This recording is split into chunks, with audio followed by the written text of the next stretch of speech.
Dunia mencatat Nusantara sebagai negeri agraris, bangsa petani yang lugu dan sederhana. Tapi catatan itu salah besar. Mereka lupa melihat ke dasar laut. 20.000 tahun yang lalu, saat belahan bumi utara masih membeku dalam zaman es, disinilah pusat peradaban dunia. Jawa, Sumatera, dan Kalimantan bukanlah pulau-pulau terpisah. Mereka adalah satu benua raksasa, Sundaland, sebuah surga tropis di garis khatulistiwa. Tapi, kiamat iklim datang. Banjir besar menenggelamkan laboratorium nenek moyang kita, memisahkan daratan, dan menghapus memori kejayaan itu.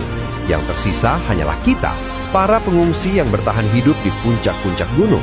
Kita sering menganggap artefak kuno sebagai benda klinik, keris, candi, kapal raksasa. Tapi saya The Rider, saya datang untuk memberitahu kalian, itu bukan sihir, itu adalah engineering. Kita mewarisi gen jenius, bukan gen mistis. Selamat datang di Arsip Sundaland. Saatnya kita membaca ulang sejarah.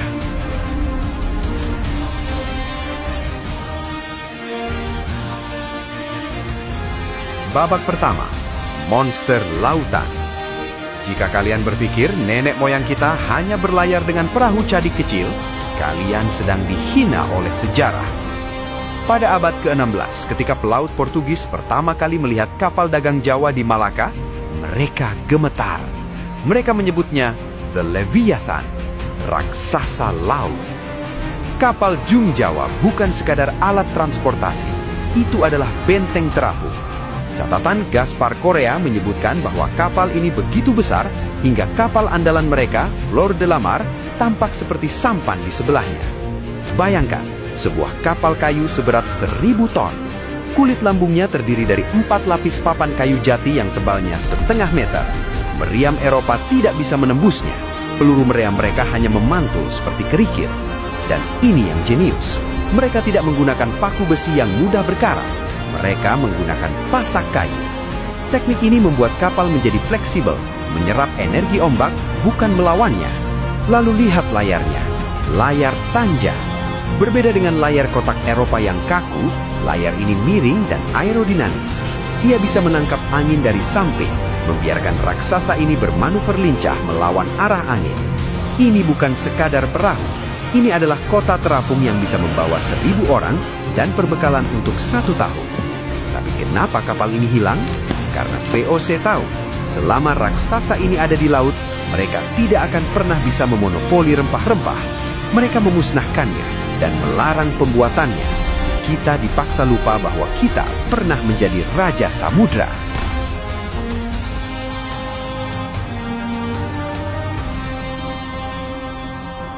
Babak kedua, artileri Majapahit. Lupakan apa yang kalian lihat di sinetron kolosal.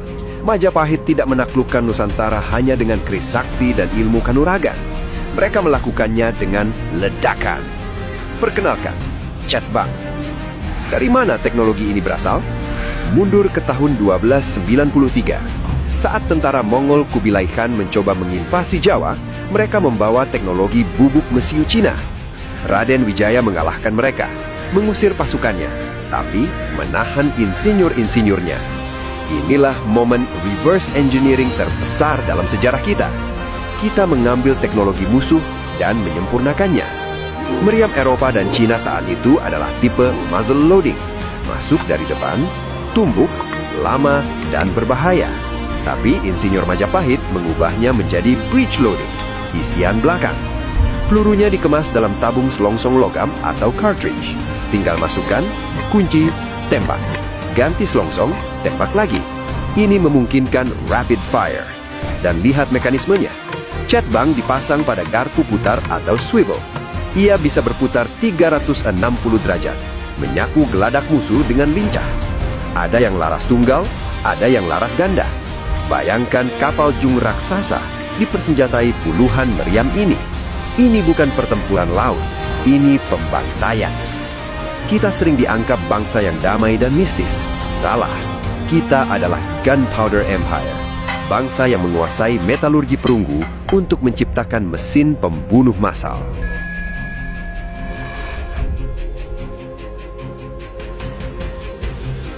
Babak ketiga, tangki isolasi purba.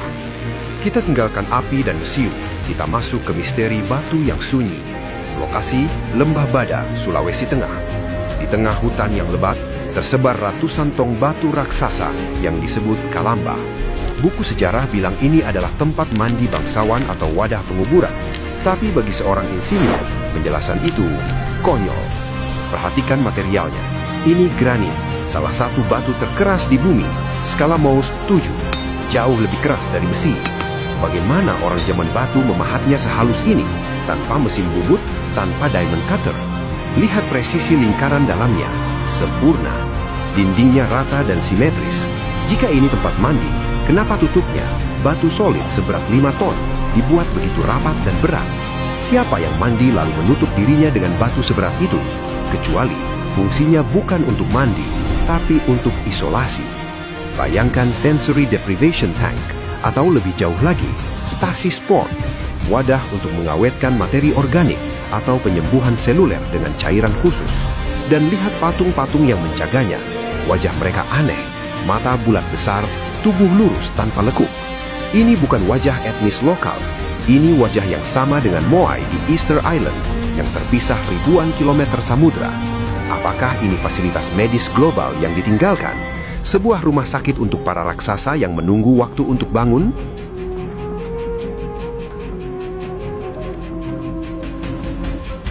Teknologinya hilang, tapi batunya abadi.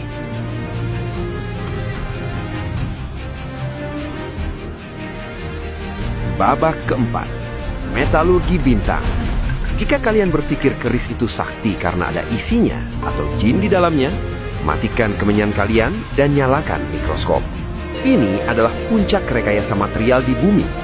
Bahan dasar keris pusaka seperti Kiai Pleret atau Nogososo bukanlah besi sembarangan. Itu adalah meteorit, batu bintang yang jatuh di Prambanan pada abad ke-18. Meteorit ini kaya akan titanium, logam masa depan yang dipakai untuk pesawat angkasa. Titik leleh titanium adalah 1600 derajat Celcius. Pertanyaannya, bagaimana Empu kuno bisa mencairkan dan menempa logam sekeras ini hanya dengan tungku arang tradisional? Jawabannya ada pada teknik lipatan, pattern welding. Mereka tidak hanya memukul besi, mereka melipatnya, ratusan bahkan ribuan lipatan. Proses ini membuang kotoran dan menyebarkan titanium secara merata, menciptakan pola pamor yang indah. Tapi itu bukan hiasan, itu adalah struktur komposit. Riset mikroskop elektron tahun 2006 di Jerman mengejutkan dunia. Di dalam bilah-bilah baja Damaskus dan keris kuno ditemukan karbon nanotubes, struktur nanosilinder yang lebih kuat dari baja modern. Nenek moyang kita memanipulasi struktur atom logam tanpa menyadarinya. Jadi, keris bisa berdiri bukan karena hantu. Itu keseimbangan titik berat yang presisi. Keris bisa memotong besi bukan karena sihir. Itu karena material ultra hard dari bintang. Mereka bukan dukun. Mereka adalah fisikawan yang bekerja dengan api.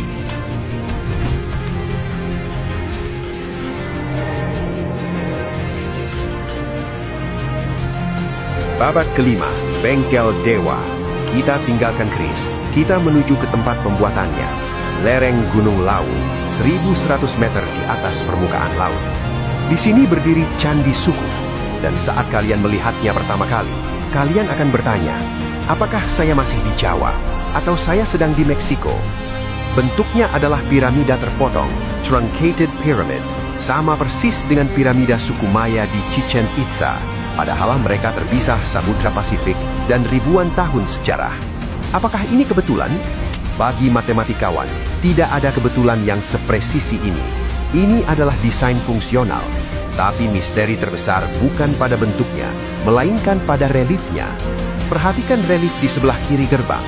Ada seorang pandai besi, mungkin Ganesha atau Empu Sakti, sedang menempah keris. Lihat baik-baik. Dia menggunakan lututnya sebagai paron atau landasan, dan dia memegang logam merah membara itu dengan tangan kosong. Sejarawan bilang ini simbol kekuatan spiritual, tapi saya melihat sesuatu yang lain. Bagaimana jika relief ini bukan metafora?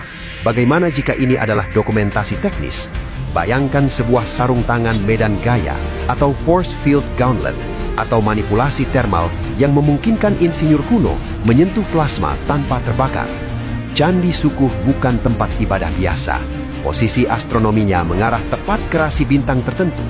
Ini bukan kuil, ini adalah Star Forge, bengkel metalurgi tingkat tinggi yang ditenagai oleh geometri dan posisi bintang yang kini tinggal puing bisu.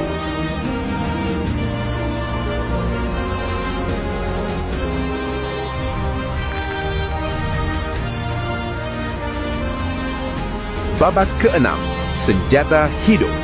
Jika keris adalah fisika, maka benda ini adalah biologi. Perkenalkan, tombak Kiai Baru Klinting, pusaka yang legendanya paling mengerikan di tanah Jawa. Konon, tombak ini berasal dari lidah seekor naga raksasa yang dipotong. Terdengar seperti dongeng pengantar tidur? Tunggu sampai kalian melihat strukturnya di bawah mikroskop. Besi biasa memiliki struktur kristal yang kaku, tapi benda ini berpori, tidak beraturan, seperti jaringan sel yang membatu.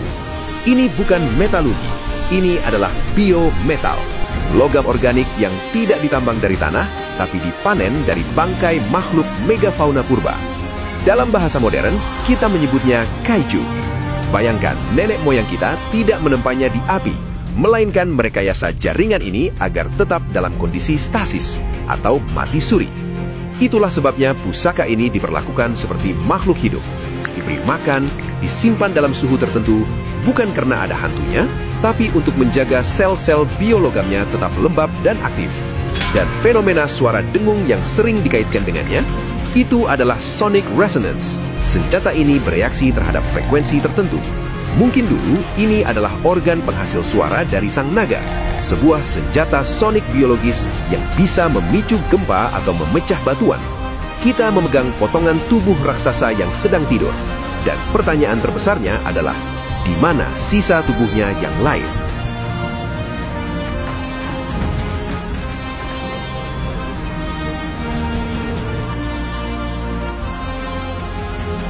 Babak ke-7, GPS biologis.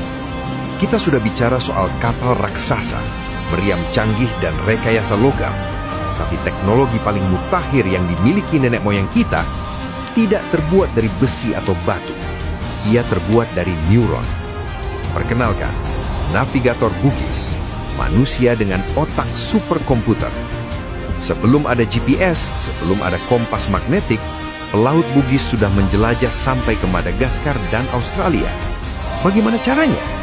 Orang Eropa butuh peta kertas dan sextant, tapi pelaut Bugis memiliki cognitive map, peta mental yang terisi otomatis di kepala mereka.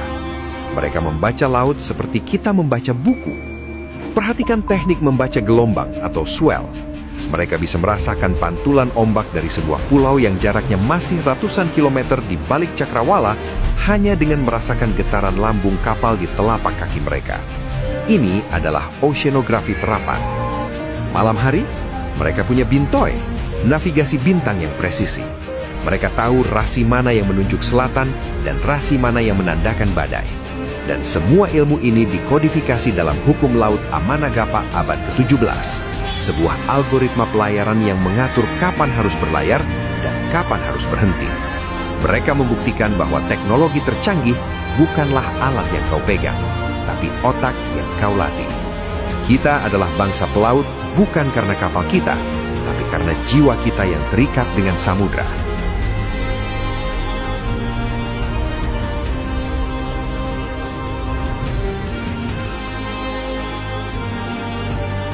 Kita telah membuka 7 segel arsip Sundalan.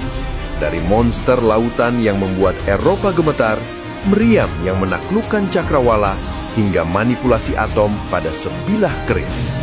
Bukti-bukti ini ada di depan mata kita, tapi selama berabad-abad, kita dipaksa untuk memejamkan mata. Kita didoktrin bahwa kita hanyalah bangsa kulit, bangsa yang hanya bisa menanam, tapi tidak bisa menciptakan. Bohong. Darah yang mengalir di tubuhmu bukan darah pecundang. Itu adalah darah arsitek, darah navigator, darah insinyur yang pernah memimpin dunia. Teknologi ini hilang bukan karena kita bodoh, tapi karena bencana alam dan pencurian sejarah. Tapi ingat satu hal, mereka bisa membakar kapal kita Mereka bisa meruntuhkan candi kita, tapi mereka tidak bisa menghapus kode genetik yang tertanam dalam DNA-mu. Warisan itu sedang tidur, menunggu untuk dibangunkan. Jangan lagi melihat ke tanah, lihat ke langit. Tugasmu bukan hanya menjaga puing-puing masa lalu.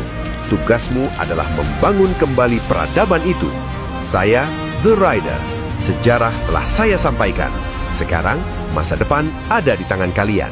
Engine start.